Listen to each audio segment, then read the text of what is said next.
I'm Kathy Jones. And I'm Lizanne Sonders. And this is On Investing, an original podcast from Charles Schwab. Each week, we analyze what's happening in the markets and discuss how it might affect your investments.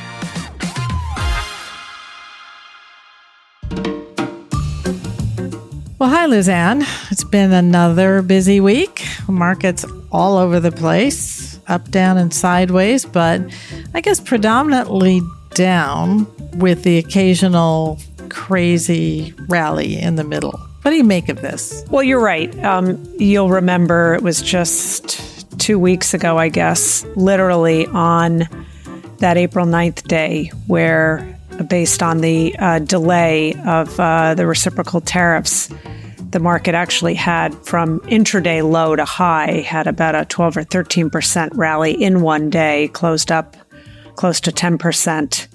And it was just prior to that we were all on stage. And I talked about that this is the kind of market where you can get rip your face off rallies. And I didn't know that 15 minutes after we got off stage, that's probably what happened. But you do need to be prepared for today is maybe not quite a rip your face off rally, but maybe rip your ear off kind of rally. And they can happen literally on a dime. And in this case, I think there's so much itchiness on the part of markets, certainly the equity market, for any semblance of good news. Today, that wasn't really news per se, but maybe suggestions that Treasury Secretary Bessent made. Interestingly, and apparently a private meeting, which you and I were having an exchange beforehand. I'm not sure I remember there being a lot of those with a sitting Treasury Secretary and a publicly traded but private sector company. Actually, Lizanne, I looked it up and I could not find one in recent times. Certainly, they do a lot of that after they leave the Fed. Yeah. And that's a great source of revenue for them.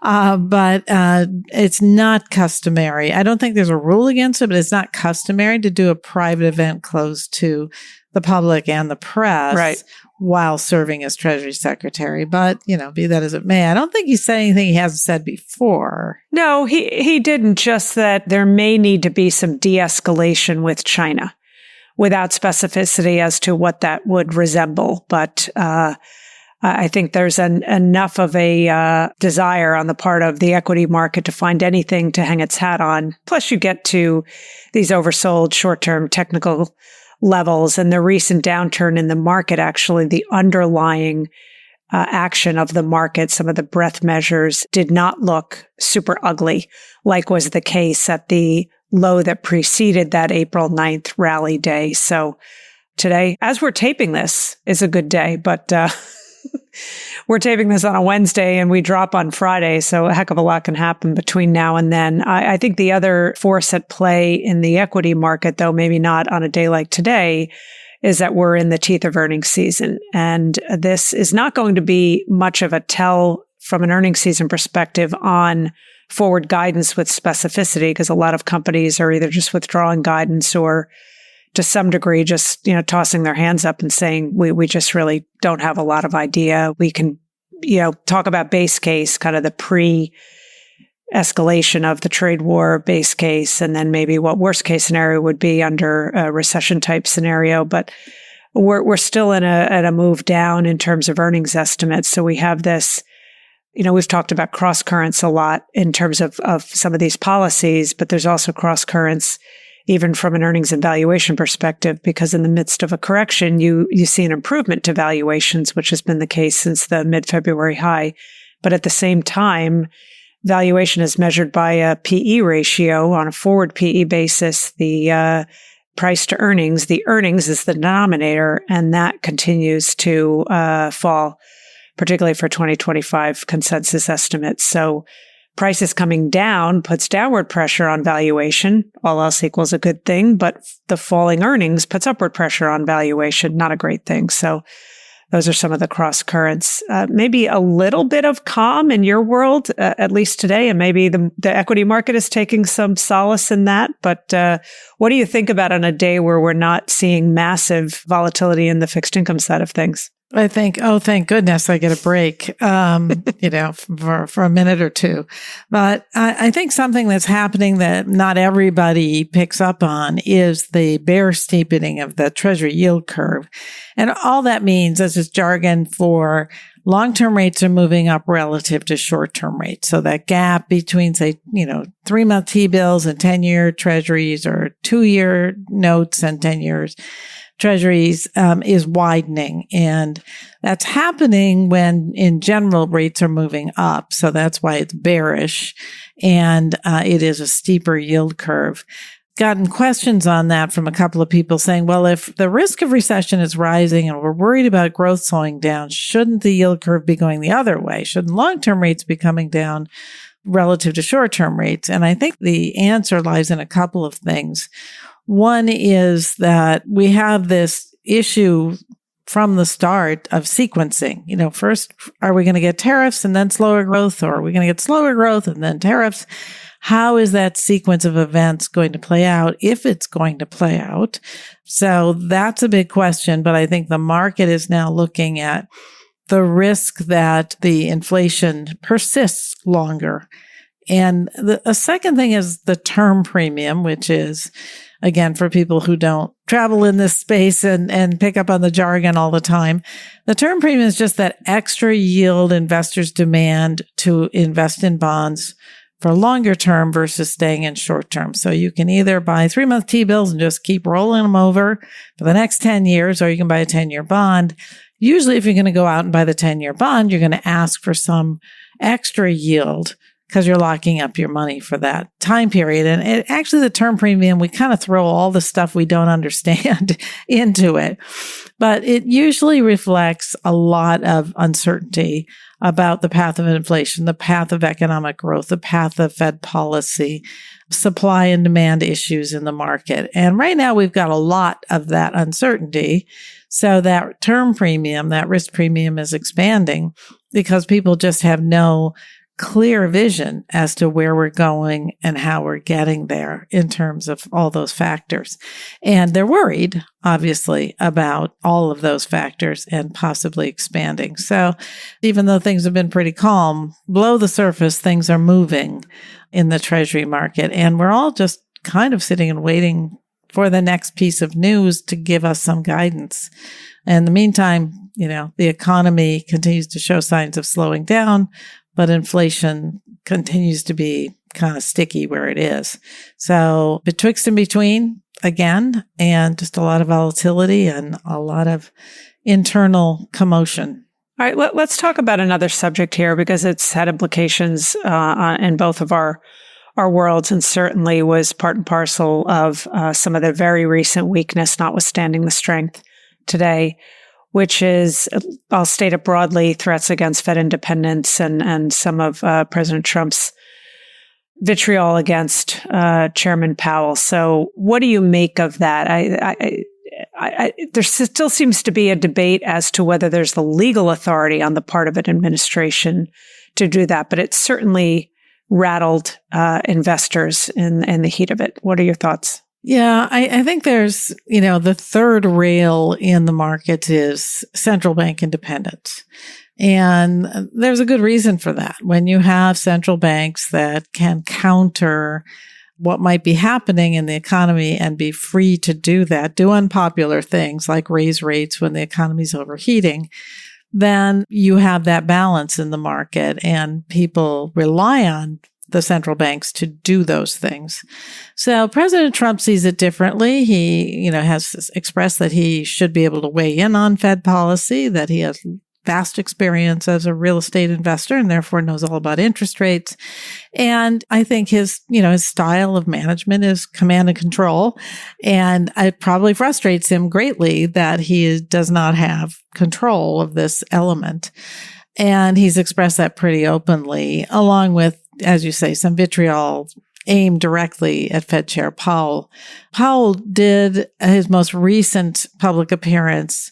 He actually kind of laid out why the Fed was not lowering rates right now. And I think that included the uncertainty about tariff policy.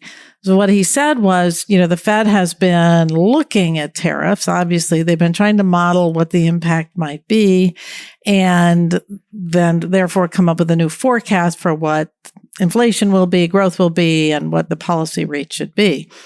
Having done that work, then the tariffs that were announced were much greater, much larger than what they had modeled.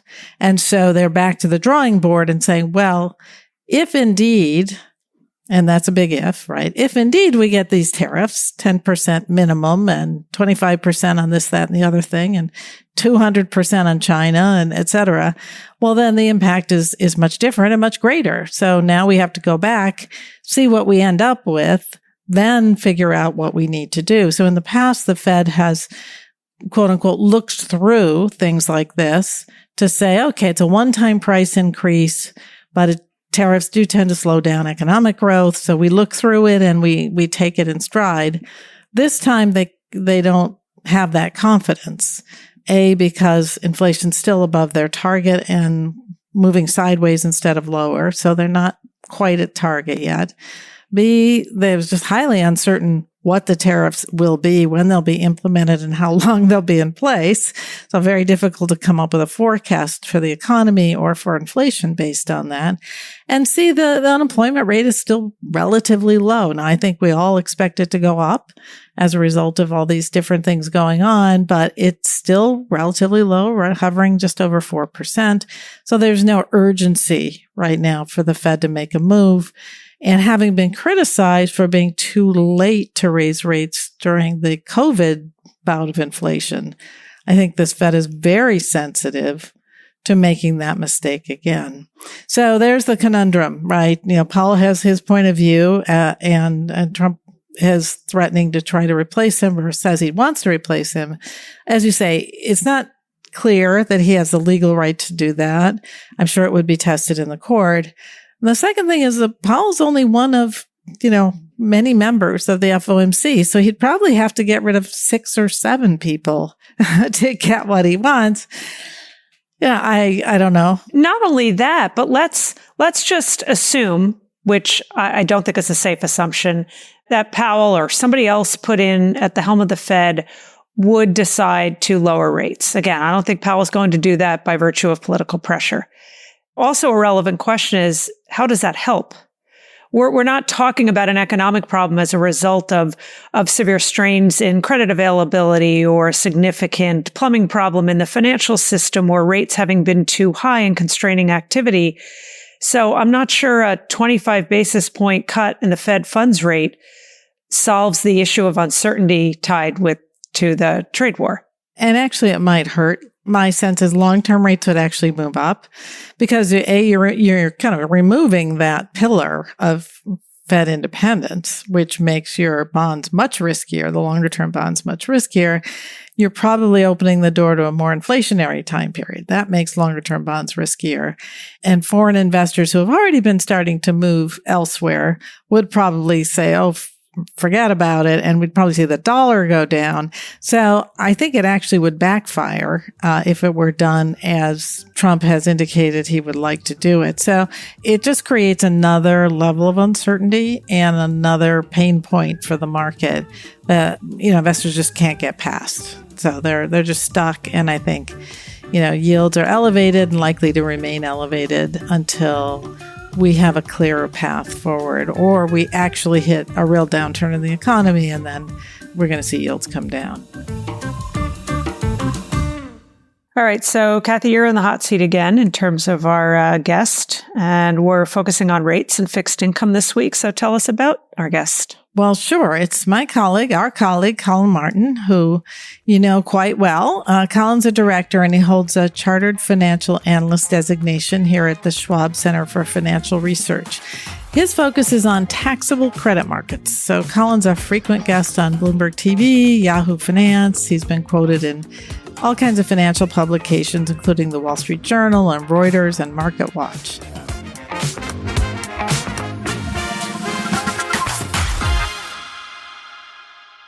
Collin, thanks for being here. Thank you for having me. There's so much going on in the bond market, so I'm really excited about this conversation. Yeah, I am and I'm not, because I feel like by the time we finish it, everything will have changed. But I wanted to start out with one observation that I just made this morning, is that for all of the back and forth that we've had in the markets, in actual fact, 10-year Treasury yields, which is what the administration says they're focused on, have not changed all that much since the start of the year. And even since so-called Liberation Day, when the tariffs started, yields are pretty much kind of close to that 4.28, 4.29. So the 1-year average is about 4.25. And since the announcement of tariffs, 10-year average yield was at that point about 4.29, and kind of hovering right there right now. We've traveled up, we've traveled down, but we're back to square one, if you want to call it that. So what's your take on this right now? You know, if someone decided to kind of take the last 3 weeks off, take a little sabbatical, turn off the phone, you might not think anything happened when you look at the Treasury market. But there was a lot of activity between now and April 2nd. So even though yields, at least intermediate and long-term yields, are pretty close to where they were in early April, it was a wild ride to get back to where we are now. You know, we initially saw Treasury yields fall pretty sharply when the tariffs were initially announced, which I think makes a lot of sense. When you think about U.S. Treasuries, they're high quality investments. They're perceived to be safe haven investments. So when we saw that big stock market decline, we saw Treasury yields fall pretty sharply, again, as expected. So people want the safety, perceived safety of Treasuries. That pushes their prices up and their yields down. But then within a couple of days, that kind of reversed a little bit. And I think that's what caught a lot of investors off guard, where, yes, we're back very close to where we started, but we saw yields. I mean, the 10-year yield that you alluded to, we saw it rise by about 50 basis points in the matter of a couple days. So, Kathy, let's talk about that a little bit. That's, I think, the number one question we get. So let's just kind of get right to it. What drove that move up so sharply? Well, I think the approximate cause was the indication from the president that he might want to replace Fed Chair Powell. And he's since backed off from that position. But, you know, that gets to the heart of kind of the structure of the Treasury market and the underpinning for the financial markets in general. So an independent central bank, really, really important in terms of the financial system, the integrity of our policy and of our system. And when he made, you know, a lot of remarks indicating that he'd like to replace him, that he thinks he's not doing a good job and that Powell should be lowering interest rates, we saw bond yields really rise very sharply because it seemed like that was a possibility.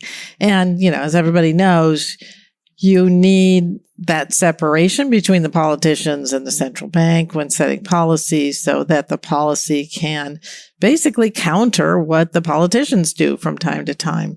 So that was the proximate cause, I think. And we saw the dollar really come down, yields go up. Some evidence that we've seen foreigners moving ashore. I don't know that it's been a huge amount, but enough evidence that investors are, and long-term investors, not just hot money traders, but long-term investors sort of looking at that and saying, oh, you know, maybe we should look elsewhere. So, Collin, you know, we have been expecting a couple of rate cuts. Nonetheless, aside from all this business by the Fed by the end of the year, I'd be curious, have you changed your mind about that, or do you think that that's still a reasonable expectation? You know, I think it is a reasonable expectation, but so much has changed since we came out with our 2025 outlook. And right now, I think the Fed is in a pretty difficult situation. And I say right now, actually, I think they'll be in a more difficult situation as we get more data about the impact of the tariffs. Because if we look at what the Federal Reserve does and what its mandate is, it has a dual mandate of maximum employment, so that's another way of talking about the labor market, and price stability, which is another way of talking about inflation. And given the potential impact from the proposed tariffs, that can keep inflation relatively high. It's already been a little bit sticky. We expected it to come down over time, but tariffs should raise prices to some degree. How much it raises prices, we don't know what the longevity of that is, but at least over the short run, it has an inflationary impact. But uncertainty can impact business decisions, business spending, business investment, and that can result in potentially a weaker labor market. So you kind of have these diverging paths where higher inflation would support the case for the Fed to hold rates higher for longer, or if it got really out of control, maybe even raise rates, but that's not really our outlook right now. But if the labor market weakens or deteriorates, and especially if it deteriorates significantly, that supports the case for rate cuts. So you have these diverging paths, and I think it puts the Fed in a really difficult position. Now, what we know right now is that they seem to be focusing more on the inflation mandate as opposed to the labor market mandate. And we've gotten a lot of comments from officials over the past few weeks, specifically after the tariffs have been announced, about the inflationary impact that they could bring. We've heard from Fed Chair Powell himself that the tariffs were more than they anticipated. So that supports the case for inflation to be a little bit stickier than expected. So they seem to be pushing back on the idea that we're going to get imminent rate cuts or more than we expected or more than the markets are expecting. But I would add that sounds good for now. But if we were to see the labor market weaken significantly, I think that could change their plans a little bit, but I think that can take time. I think it'll take time for that to happen. As it stands now, the data we're seeing supports the labor market's doing okay. It's not doing great. I mean, the unemployment rate is higher than where it was at its low in 2023. But then we're seeing some good things with initial jobless claims have come down a little bit. We're still seeing payroll growth, not at the rates we saw over the past few years, but we're still seeing rising payrolls as opposed to shrinking payrolls. So that's the good news. But if that were to change, then the focus from inflation could shift to the labor market. But again, I think that could take some time. Yeah, I agree with you. I think they would respond. I think the Fed would respond to rising unemployment because that is part of their mandate. But until they actually see that happen, it makes sense to stay on hold because inflation is sticky. And if you annualize what we expect to be the impact of tariffs, it's going to raise inflation above probably 3%. I mean, the Fed's always in a tough place, right? We say that a lot because no matter what the circumstances, always decisions to be made that aren't easy. But I think in this case, they would respond to a deterioration in the labor market and in the overall economy and try to look through the impact of tariffs. But not an easy thing to do because, you have competing narratives there about the economy. Yeah. And Kathy, one thing I think to highlight is, given kind of the diverging ways that they could go, I don't know how much of that is an interest rate issue as opposed to a policy issue. If inflation, stays elevated or increases because of tariffs, the Fed can't change that. Can't control that. Yeah. All they can do is slow down the economy and slow down the demand side, which inevitably it's probably going to slow down anyway because of tariffs. Yeah. So I want to, though, ask you, because we get frequently asked questions for Oscar about, okay, we get this picture, there's a lot of volatility, but overall, someday the Fed's going to lower rates, but for now they're on hold, right? So people will ask us, well, what should we do? And let's take a couple of different cases. Let's take somebody who's in retirement, has a pretty sizable allocation to fixed income because they need the income generated from the bond market. We have been advocating a kind of intermediate term average duration and higher credit quality. If you're in retirement, does that still make sense to hold a good portion of your portfolio in that way? I think it does. When you're thinking about how to invest in the bond market and what sort of maturities to invest in, especially when you're in retirement, you need to think about the risks to both sides. If you're in retirement and you're focusing too much on short-term investments, whether that's treasury bills or money market funds or very short-term CDs, that brings reinvestment risk into the equation if the Fed does eventually cut rates, because the income earned on those sort of investments are highly related to that Fed funds rate. So as the Fed cuts rates, we'd expect the rates and the yields and income paid by those investments to decline as well. So we always caution against that as well. But we don't say investors should take too much interest rate risk or focus too much on long-term maturities, because that tends to result in much more price sensitivity, large price fluctuations, and all else being equal, the longer the maturity of a bond, the more sensitive it is to fluctuating interest rates. So if you have very long-term investments and yields rise, we wouldn't want someone in retirement to suddenly see a big drop in the value of their assets, because that'd be a bad thing. In case something happened, you needed to sell a position for whatever reason, that would be a bad outcome. So as you mentioned, Kathy, just focusing on intermediate term, I think is a good kind of neutral, happy medium outlook that allows investors to earn what we still think are pretty attractive yields right now. Depending on how much credit risk you're willing to take, you can get yields in the 4 to 5% plus area and get more steady income that way versus more of a short-term strategy that can ebb and flow based on the direction of Federal Reserve policy. Okay, let me give you another case. How about somebody who's not yet retired, but is probably planning to retire in the next, 2 to 5 years? Would you have the same suggestion for the way to structure a portfolio, or would you be not willing to have as much fixed income? How would you think about that? Well, I'll add that every client's different. Every investor is different, of course. But if you have a little bit more time, that does support the case for a little bit more risk. But if you're pretty close to retirement, I think you really want to focus on protecting those assets. So yes, maybe you hold a few more risky investments than you otherwise would in retirement, knowing that you have a few more income earning years where you can kind of build to your portfolio. But if you're close, I still think you want to be trying to focus on how that fixed income will look once you get in retirement and how you'll be positioned once you get there. So I think the case can be made still for intermediate term holdings. Because again, if you're holding a lot of cash alternatives, things like that, it's a very short-term outlook. So if you have a few years to retirement, you probably don't want to have things that are very earmarked or focusing on it's a short-term holding. You want to focus on things that can earn more yield or better potential returns over longer holding periods. Right. Yeah, I definitely agree, because as you get close to retirement, it's probably even more important to protect your assets, because your ability to add to those assets may diminish quite a bit once you stop working, stop drawing a paycheck. And then finally, say you're just a younger investor, and by younger I mean below 60-ish, not near retirement.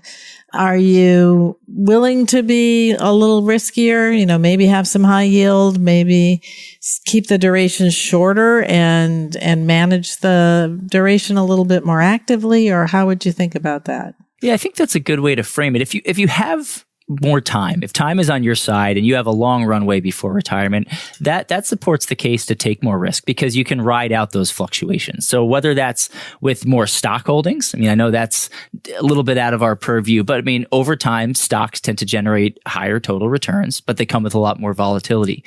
Same thing with riskier parts of the bond market, whether it's high yield bonds, preferred securities, things like that, or even long-term bonds. Like you said, a high quality treasury with a 30-year maturity can be considered risky over the short run because it can have really wide price fluctuations. But if you have a longer time frame and you can ride out those ups and downs, then I would say that does support the case to take a little bit more risk, knowing that if something goes wrong, let's say the economy slows more than expected and we see a decline in the prices of riskier assets, knowing that you don't need to sell those right now to fund your retirement or to earn income to pay your bills, then yeah, you can hold those in moderation, knowing that over time they should produce those higher returns. So speaking of credit risk, let's go to your area of specialty, corporate bonds.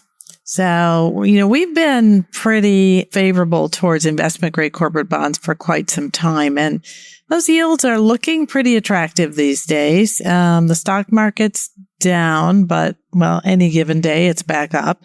But there have been concerns about earnings, going forward, what tariffs will do to various parts of the market and the overall economy, along with some of the spending cuts coming out of Washington.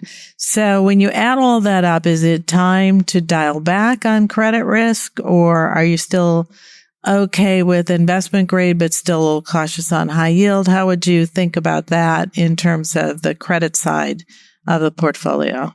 We're still pretty comfortable with investment grade corporate bonds, and we're still a little bit cautious on high yield corporate bonds. We talk about investment grade versus high yield. We're just looking at what the credit ratings are of those bonds. So investment grade is as high as AAA down to BBB.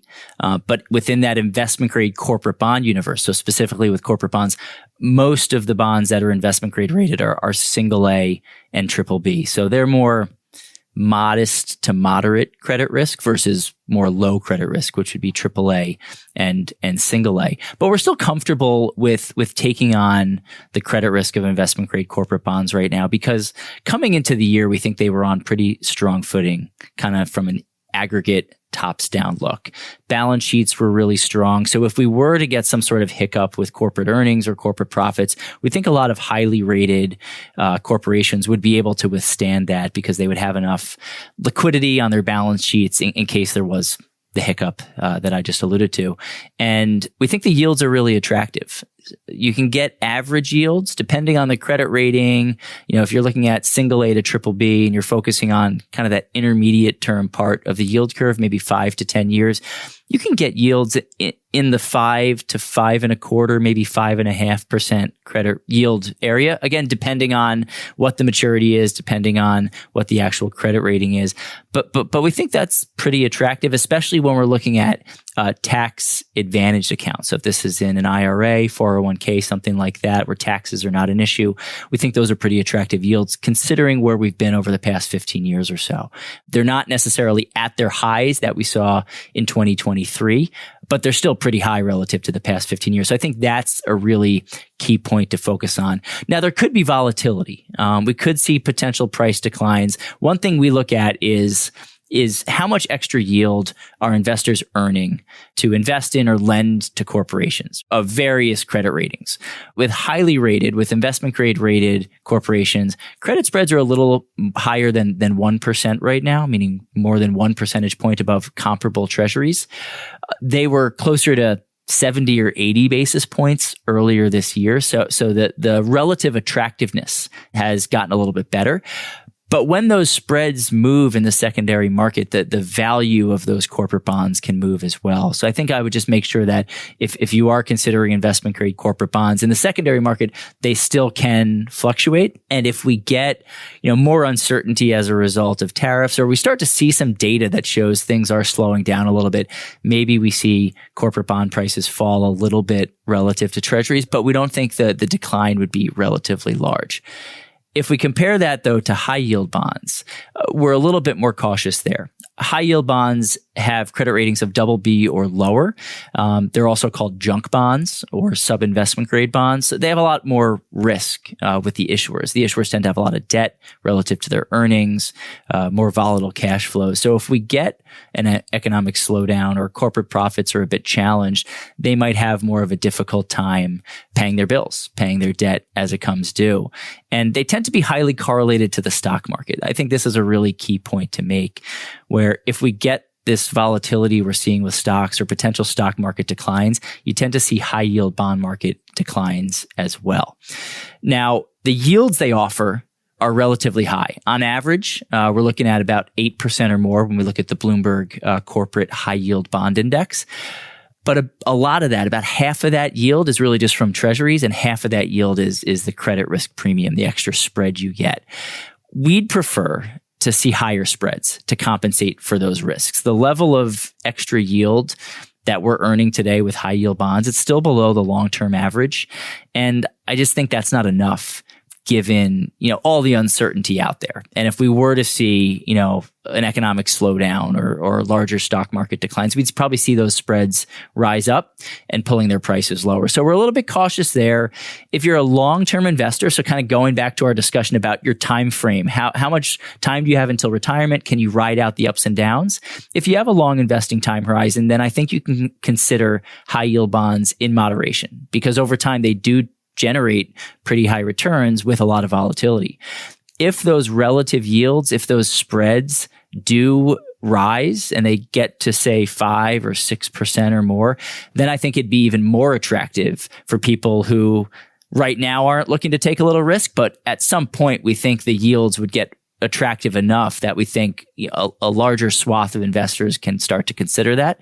But for now, we're still a little bit cautious. And if you are considering high yield, make sure you're a long-term investor and be willing to ride out those ups and downs.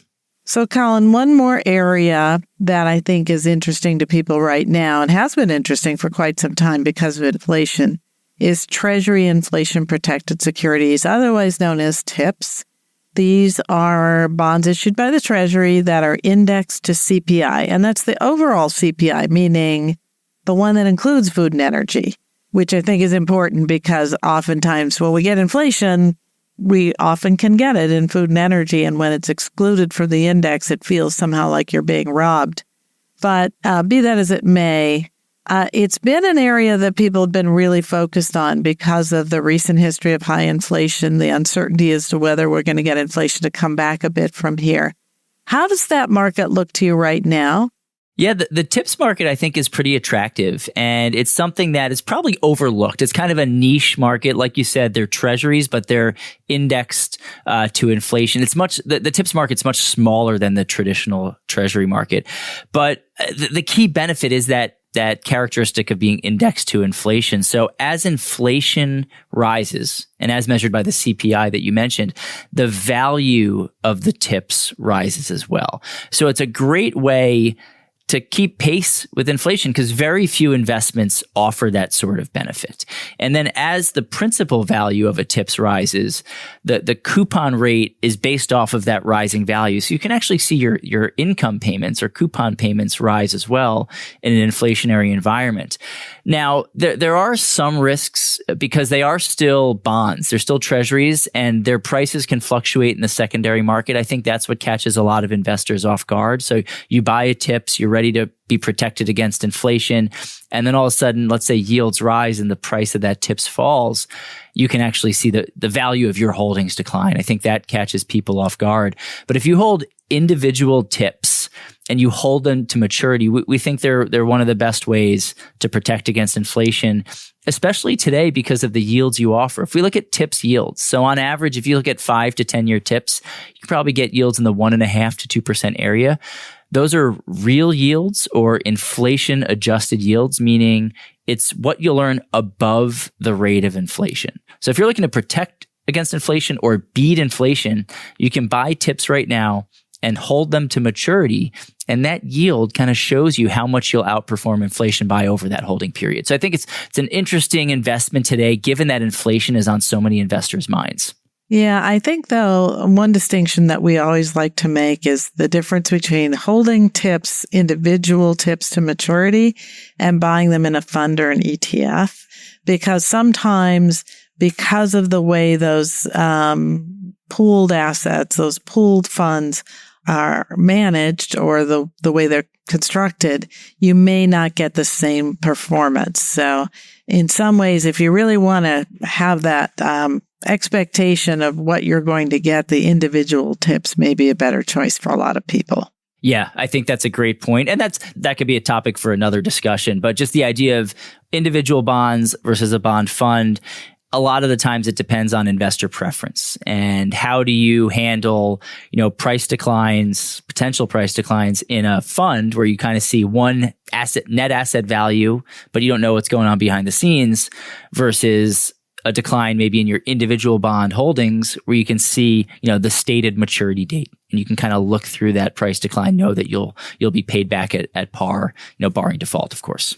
Well, this has been great. We're going to probably have our colleague Cooper Howard on one of these days to discuss the municipal bond market. It's one area we didn't get to today, but he does publish a lot on that as well. And I will note that back in December, we did an On Investing podcast about how to build a bond portfolio. So if you missed that one or you're new to this podcast, try and go back to December and look at that one because it has some useful information for people who are constructing bond portfolios for themselves or working with, someone else, but they want to get better educated on the topic. So, Collin, one last question for you. What's one general thing that you would tell an investor who is starting to look at the bond market? I'm just always curious. What's the one little piece of advice that you think is really important? Oh, one piece of advice. Focus on the yield of an investment, the yield that's being offered by an investment, or the income that's being offered, and understand how, a time horizon plays into that. So, for example, if you buy an individual bond and it has a stated coupon rate, a stated yield, from when you buy it to when it matures, the price can fluctuate a lot, but barring default, it'll be repaid at maturity. Most of your return, almost all of your return would come from that coupon payment. You translate that to funds, which I think this is what confuses a lot of investors. Over time, most of the return comes from that income payment you receive. So I think the idea of yields rising and prices potentially falling, or yields rising and investors saying, should I wait for a better opportunity? If you think the yields are attractive now and the income you can earn on bond investments are attractive now and can help you reach your goals and help you, make it to retirement, live in retirement, then I think there's a great opportunity there, as long as you understand that you need to hold the bond investments, for a long enough time to get the benefits of those income payments. That's a great point. Most of what you get out of bonds is income. And all income is positive. So your chances of a positive return are pretty good if you hold it long enough to earn the income. So there we go. Okay, thanks a lot, Collin. Great talking with you. Thank you for having me. All right, so Kathy, in terms of upcoming economic data, of which there is a boatload, what are you going to be watching for, keying off of as we head into next week? Oh, yeah, there's so much on the calendar. I get the highlights from me. The Fed will release the Beige Book Wednesday before we post this interview. So I'm curious to see. The Beige Book is their summary from the various district banks as to how the economy is looking. It should be interesting reading. Then, of course, we get the weekly jobless claims as well. And then we get into a whole raft of things that I think the most important of which will be, of course, the price indices. So the PCE index, that is the personal consumption expenditure deflator price index. That's the one that is most closely followed by the Fed. And we'll get an unemployment report, obviously very important to both the markets and the Federal Reserve. So we've got a lot of data coming up. What about you, Lizanne? Yeah, in fact, not just next week, but we have some coming in between as we do this and the dropping of this episode. So we have the S&P Global version of the Purchasing Managers Indexes, and those are increasingly interesting in part because they typically share verbatims from companies, both on the manufacturing side of the economy, on the services side, as to how they're thinking about the economic backdrop and how they're trying to navigate it. So that in conjunction with what we're going to continue to hear from companies in earnings season. So that's always top of mind when we're at this point, and we really are in the teeth of earnings season now in the next week or two.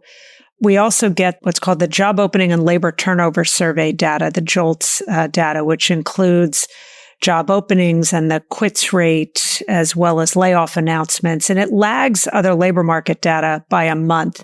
So it might not be fully reflecting a lot of this recent turmoil, but I think that will continue to be top of mind. And then we start to get the Institute for Supply Management version of the PMIs later next week. So to see whether that aligns with S&P Global's version. So those are what's on my radar. So that is it for us this week. Thanks for listening, as always. You can keep up with us in real time on social media. At Lizanne Sonders on X and LinkedIn. Those are the only two platforms I'm on, so I continue to have a lot of imposters. Make sure you're following the actual me. And I'm at Kathy Jones. That's Kathy with a K on X and LinkedIn. You can always read all of our written reports, including charts and graphs, at schwab.com/learn. And if you've enjoyed the show, we would be so grateful if you'd leave us a review on Apple Podcasts, a rating on Spotify perhaps, or feedback wherever you listen. And we do appreciate everyone who has left us a review so far. We love seeing those. And we will be back with a new episode next week. For important disclosures, see the show notes or visit schwab.com/oninvesting, where you can also find the transcript.